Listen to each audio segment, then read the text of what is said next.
Olá, tudo bem com você? Hoje nós iremos falar sobre as diferenças entre o regime de comunhão parcial de bens e também o regime de comunhão total de bens. Antes de tudo, eu quero lembrar mais uma vez de que isto aqui não tem nada a ver com casamento religioso, como eu já havia explicado em um vídeo anterior. Porque para o Estado, o casamento religioso não é válido. O Estado só reconhece o casamento civil, registrado em cartório. Então vamos lá. Duas pessoas vão se casar no civil, né? Não na igreja católica, não no religioso, no civil. Quando elas chegam lá, o que acontece? Elas podem optar pelo regime, elas podem escolher o regime de comunhão que elas querem. Pode ser o regime de comunhão parcial de bens ou o regime de comunhão total de bens. Entretanto, porém, todavia, caso o homem ou a mulher, ou eles não cheguem a uma conclusão e não digam, a gente quer se casar no regime de comunhão total de bens. Caso eles não falem nada e apenas cheguem lá dizendo que querem casar no civil, quando o casamento for realizado, o que vai acontecer? O critério é o seguinte: se for casar no civil e não afirmar qual tipo de regime que você quer, então, automaticamente, o que vai acontecer é o seguinte: o regime escolhido será o regime de comunhão parcial de bens, já que as partes não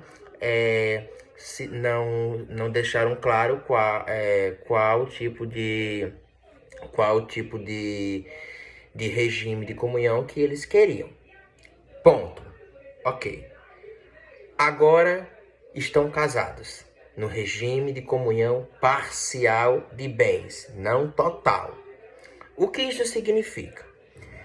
Isto significa o seguinte: que fulano e ciclano, antes de se casarem, ele tinha uma casa, ela tinha um carro, eles tinham alguns móveis, alguns imóveis. Ok, antes do casamento. Então, a casa que ele tinha é dele. O carro que ela tinha é dele. Porém, depois do casamento civil, o que acontece é o seguinte: tudo que eles adquirirem juntos, a partir daquele momento, pertence aos dois. Isso mesmo, pertence aos dois. Não é mais só dela ou dele. O que ela já tinha antes do casamento e o que ele também já tinha antes do casamento continua pertencendo a cada um. Porém, agora no casamento mesmo em si, se ela compra um carro, ou se ele compra um carro, se ela compra uma casa, se ele compra uma casa, é dos dois. Vai dividir. Agora, tudo que for adquirido no pós-casamento, depois do casamento, vai ser partilhado sim para as duas partes. Então, resumindo, é isso. No regime de comunhão parcial de bens, o que já tinha antes do casamento continua sendo da pessoa. Agora, o que a pessoa, junto ao marido, à esposa, consegue adquirir depois, agora pertence a ambas as partes e entra na partilha, sim, caso ocorra aí um divórcio. Agora, um ponto crucial é o seguinte, que a doação não entra na partilha. A doação não entra.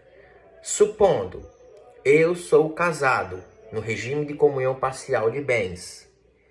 E aí, um tio meu, um parente, um amigo, um irmão, não sei, faz uma doação para mim. Me dá de presente uma televisão, por exemplo. Como aquilo é uma doação, então não entra na partilha. Por mais que a companheira ou o companheiro já esteja comigo, né, já no casamento mesmo, já no civil ali, casados e etc., Não entra na partilha porque foi uma doação. Foi algo que me deram. Então não entra na partilha. Somente aquilo que eu adquiri, que eu comprar junto com o companheiro ou com a companheira, que entra na partilha. Agora, doação não entra. Assim como herança também não entra na partilha de bens. Nem doação e nem herança. Porque se alguém fala, William, vou te dar uma televisão de presente, então a pessoa está dando para mim, é uma doação, aquilo é meu, não entra na partilha. Agora, no regime de comunhão total de bens, não vale apenas o que o casal vai adquirir depois do casamento, mas sim o que mas sim o que cada um já tinha antes. Então, se antes a mulher tinha um Celta, ele tinha uma casa, ele tinha um carro e etc., tudo isto vai entrar na partilha, porque é um regime de comunhão total de bens e não parcial, é total.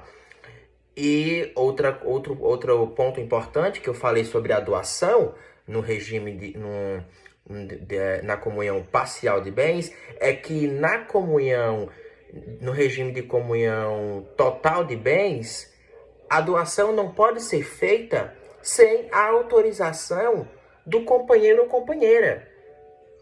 Porque como tudo que eles construíram e tudo que já tinham antes agora pertence aos dois, eu não posso doar algo meu para alguém sem autorização do companheiro ou da companheira, já que agora pertence aos dois. Então, não há cabimento. Então, de forma bem resumida, a diferença é esta. Espero que tenham gostado.